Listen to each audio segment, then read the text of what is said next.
મોટી તંબાડી વિસ્તારમાં કોતરમાંથી મૃત હાલતમાં વાછરડો મળી આવતા સેવાભાવી ટીમે કરી અંતિમ વિધિ. મોટી તંબાડી ગામના વડિયા ફળિયા વાઘછીપા બોર્ડર નજીક આવેલા એક કુદરતી કોતરમાં મૃત હાલતમાં એક વાછરડો જોવા મળ્યો હતો.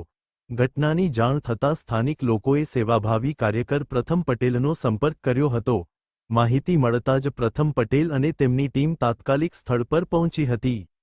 ટીમે જેસીબીની મદદથી કોતરમાંથી મૃત વાછરડાને બહાર કાઢી તેની યોગ્ય રીતે અંતિમ વિધિ કરી હતી. સેવાભાવી ટીમના જણાવ્યા અનુસાર આ પ્રકારની ઘટના છેલ્લા સમયમાં 5 થી 6 વખત બની ચૂકી છે. તેમણે પશુપાલકોને અપીલ કરતા જણાવ્યું હતું કે મૃત પશુઓને કોતરો, ખીણો અથવા જાહેર સ્થળોએ ફેંકી દેવાને બદલે તેમની યોગ્ય રીતે નિકાલ કરવાની વ્યવસ્થા કરવી જોઈએ.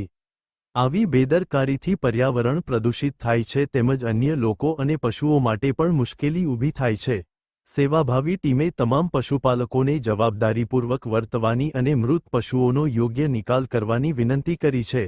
અમારી સત્યનો માર્ગ ન્યૂઝ ચેનલ પર બન્યા રહેવા માટે ચેનલને લાઇક, સબસ્ક્રાઇબ, શેર કરો.